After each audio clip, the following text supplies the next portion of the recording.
Hi, this is your host April. So last night I was on Netflix and I came across, I guess, like a documentary called Dancing for the Devil on the 7M TikTok cult. Now, this wasn't the first time I'd seen it. I'd seen it probably a week ago or a little bit before that. And I don't know, it intrigued me, but I kind of forgot about it. So much going on and whatnot. But last night I said, let me look for that particular thing that I saw on Netflix. Of course, it got my attention: TikTok, cult, and dancing. So I looked at it, and if you haven't already seen it, you should. Maybe you already know. I'm not on TikTok like that, but I did reckon it has 3 episodes. They're pretty long.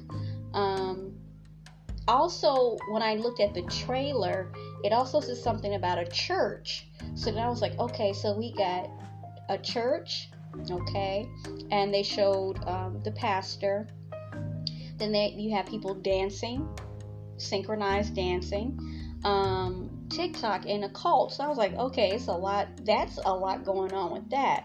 So I actually sat down and looked at it. So anyway, it says in Wikipedia, Dancing for the Devil, the 7M TikTok cult is a 2024 American documentary film that centers around the cult allegations against 7M Films, which is a company which had recruited TikTok dancers, and follows the life of Miranda Wilkin. Okay, they said of what I already said, it's a 3-episode series, and it was directed by Derek Donnen, and was released May 29th of this year on Netflix. So, I mean, wow, I was explaining it to Miss Mary, and I'm just like, okay, wait a minute. You have this gentleman who, everything started out as a church, Shekinah, I think is the name, a Shekinah church.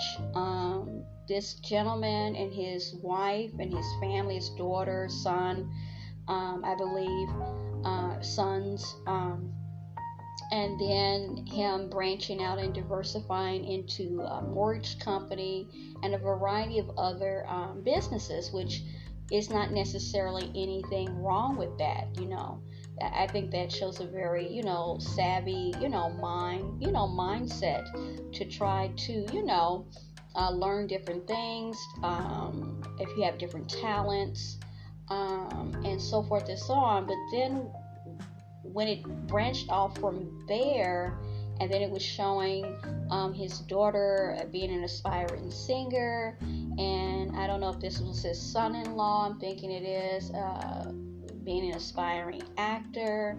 There's still nothing wrong with that either, but then somehow he got hooked in to these very, very talented young people who were dancers. Now, when I seen some of these individuals, I wasn't on TikTok yet.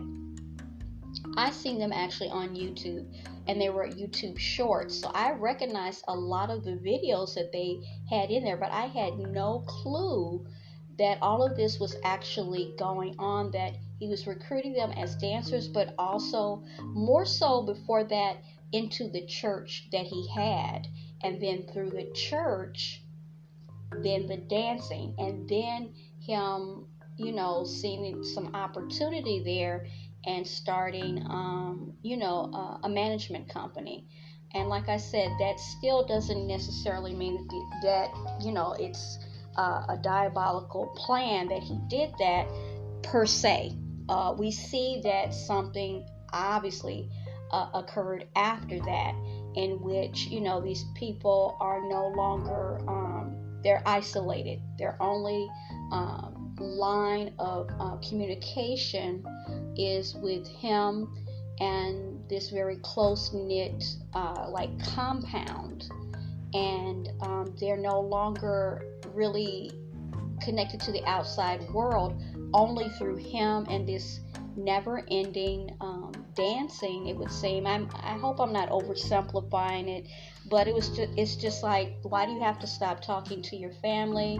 Why do you have to break away from your children? They showed one guy, his professional name by dancing is, or nickname is Concrete, and different things. But things started to fall apart when there was some exposing of his inappropriate behavior toward females within this particular religion or church, and them actually confronting him publicly, and how so many of them were. And then in this particular documentary, it showed or showcased two sisters. I think the older sister, her name was Priscilla, and she had became a victim. She was victimized by him for a long time, and she had actually been a part of his ministry, of his church, for literally 23 years. And it gives like a background of her and her sister and some issues that their biological mother, when she came to this country, actually battled with alcoholism as well as gambling, and how it fell on her shoulders as the eldest sibling to basically take care of her younger sister. And sadly, a lot of things happen is that people who are like this, they're very prolific in, I don't want to say targeting, people who are looking for something. They need some stability. There was a lot of, I felt some type of way about this particular sister and her story of how she found herself having to raise her sister, and she's a child herself, and how the family, the Shin family, took her in, and how the matriarch of it was like a mother to her, okay? And she didn't really have a stable mother figure. The mother, their biological mother, needed a lot of things, and she was really struggling and challenged like a lot of people are in this life. And she would be gone for months.